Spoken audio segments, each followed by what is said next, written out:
Hey everybody, and welcome back to my channel as we now enter the second month of lockdown. It's still a bit surreal that everything's been closed down for this long, but it is all worth it. The efforts with social distancing and so on are paying off.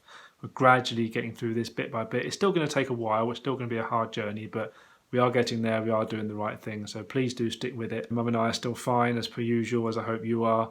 And this is another recap of what I've been enjoying over the past 7 days to keep myself occupied and entertained. As always, there's an extensive blog post to go with this with much more detail.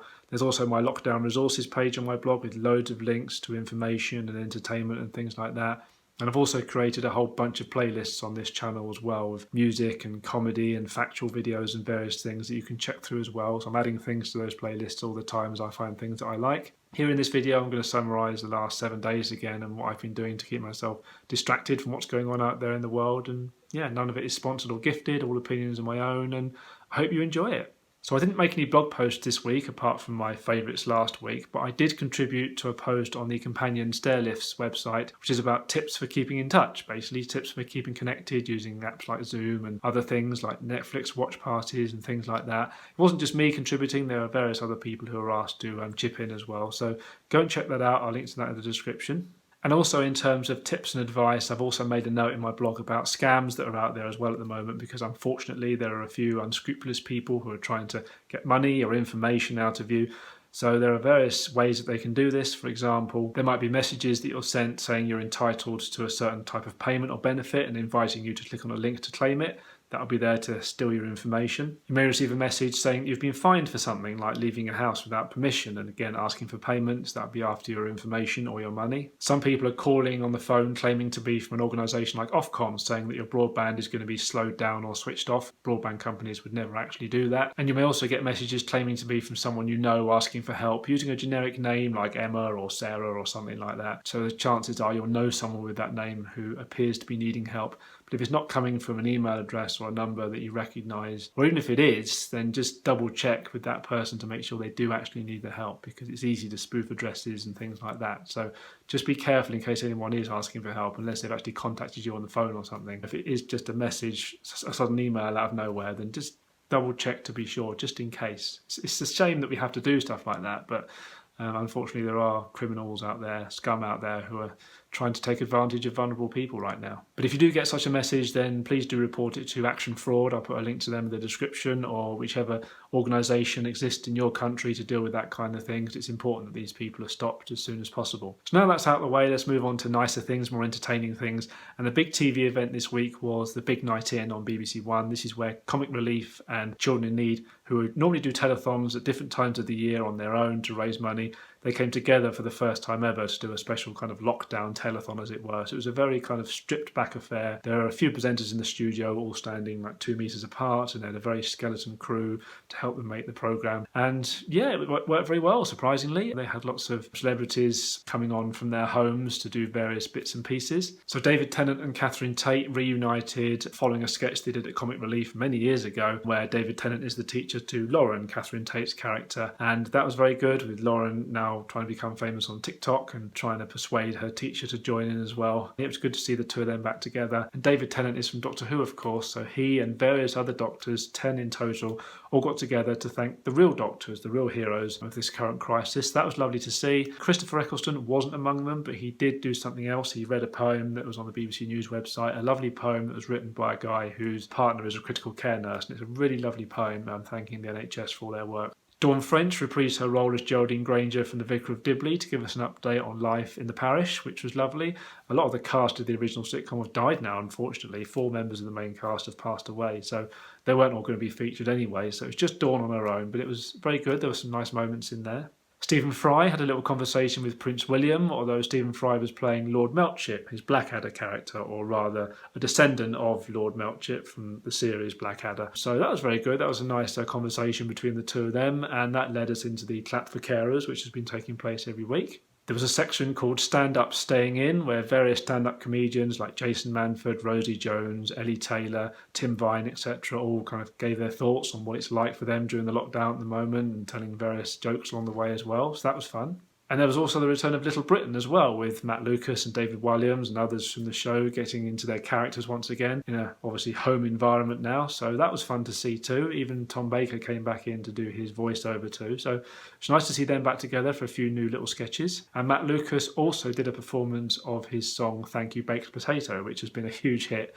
And he did that with the BBC Concert Orchestra, which sounded really, really nice. He's been doing duets and things with various people as well on his YouTube channel. So he's really been enjoying performing that over and over again, but this was a nice version, this orchestral one. Peter Kay also revived the video for Is This the Way to Amarillo? That was a big hit for him at Comic Relief some years ago. Back then, he had celebrities dancing along with him as he mimed along to the song. This time, he got key workers and members of the public involved. So you had nurses and firemen and children and all sorts submitting their videos, which was great. Peter Kay didn't dance himself this time. They used old footage of him instead, and he just gave an intro. So there's a bit of speculation about his health at the moment, so let's hope he's okay. But Tony Christie got involved with some new footage from home, which was great. And they did use some footage from the original video as well, including Roger Taylor and Brian May from Queen and Ronnie Corbett falling off the treadmill. There was one participant of the original video they had to cut out, of course, which UK viewers will be well aware of. I'm not going to mention them, but that did mean there was kind of an awkward cut in the music partway through. But otherwise, yeah, it was a great video. It was great to see members of the public getting involved. And there were various other things during the show as well. I'm not going to mention everything, but those were the highlights for me that I personally enjoyed. But there were various other bits of music and comedy and things like that. Even a cameo appearance from Sting where he just said, don't stand, don't stand, don't stand so close to each other. And that was it. That was the only thing he did. So yeah, there was loads of celebrities getting involved, which was great. And they raised over £27 million, which was fantastic. And the government are going to double that, which is brilliant. But £27 million is on a par with what Captain Tom Moore had raised by that point. He's done very, very well, Captain Tom. He's now in the Guinness Book of Records for the highest amount raised for a charity walk by an individual. And he's the oldest person ever to reach #1 in the charts at the age of 99, because his single For You'll Never Walk Alone has now reached the top spot, which means that it's still going to be #1 when he has his 100th birthday. So on his 100th birthday, Captain Tom is going to be a record-breaking chart topper. You know, you can't really argue with that, can you? That's fantastic. So happy birthday, Captain Tom. You are amazing. I know I said this last week, but he's worth mentioning again. So moving on from that, and last week I mentioned Phantom of the Opera that Andrew Lloyd Webber posted on his channel, The Shows Must Go On. They post a different musical of his there every week that's up for just 48 hours, so you have to catch it quick over the weekend.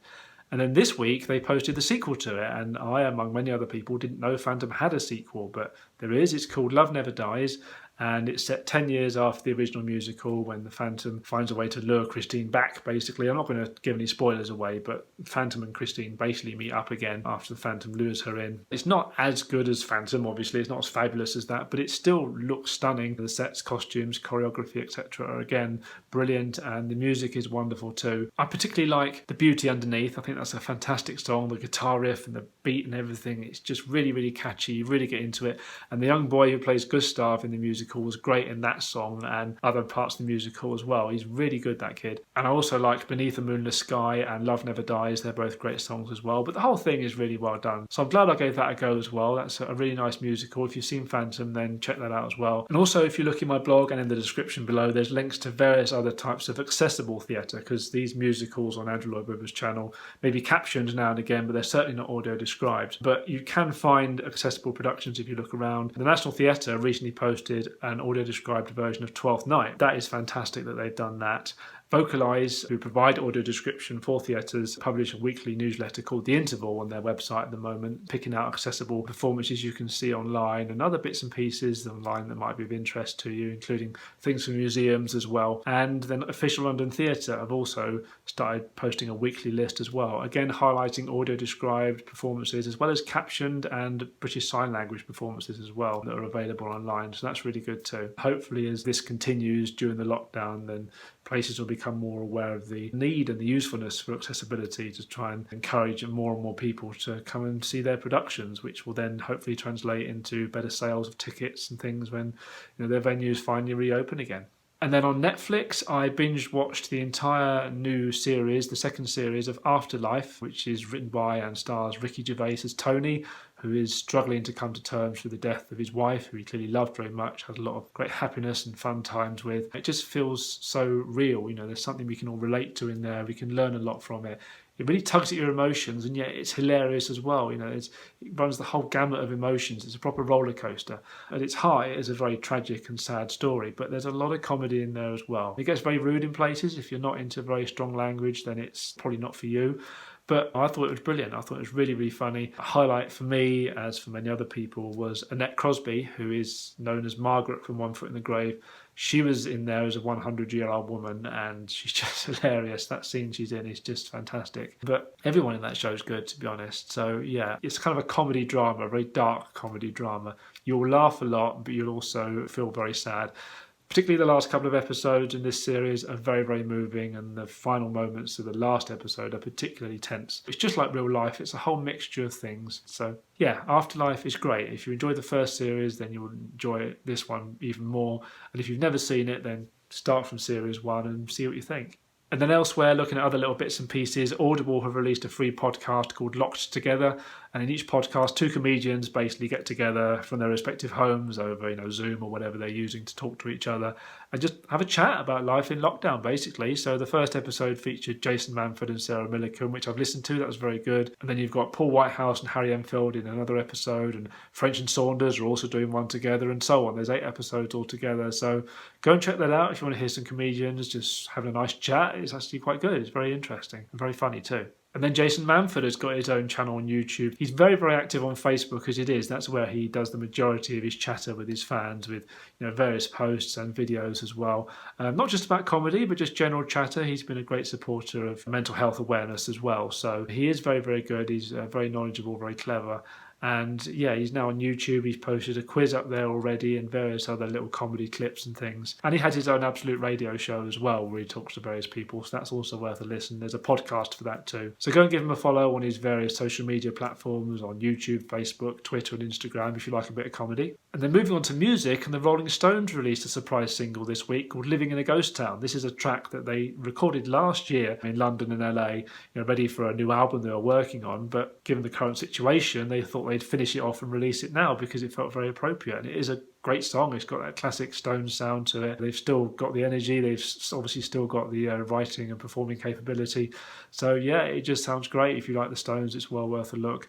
And the video has got some very nice and eerie footage of empty London streets and other places. So that's well worth a look too. It is strange to see, tube trains and things just so bare now, and the streets just so empty when they're usually so crowded. So yeah, it's a great video and a great song. And then UB40 featuring Ali Campbell and Astro have released a version of Lean On Me. This isn't in the past week, this is earlier in the month, but I've only just discovered it. This is a cover of the Bill Withers song, and Bill Withers sadly passed away at the end of last month. So that's a nice cover, and it's raising money for the NHS, of course, which is always very worthwhile. And then finally, Dame Vera Lynn has teamed up with stars of West End Theatre to record a new version of We'll Meet Again, which is a lovely rendition. It's a lovely song anyway, and it's obviously very appropriate now, just as it was when it was originally recorded around wartime. So yeah, it's a very nice song, bringing people together and reminding us that yes, the theatre stars will be back together to perform for us. We'll all be back together again. So yeah, that is basically it. I hope, as I said earlier, you're all staying safe and well and finding things to do to keep you occupied, getting the support you need as and when you need it. And yeah, I'll just keep doing videos like this and blog posts and things. There's bits and pieces I'm working on. There's a couple of things I received in the post this week that I ordered that I haven't mentioned here because I haven't had the chance to go through them in order to review them. But they will get mentioned in future posts and videos. But for now, yeah, that's it for another week. Thank you very much for watching that. And don't forget to like, comment and subscribe. And I will see you for another video very soon. Stay safe. Bye.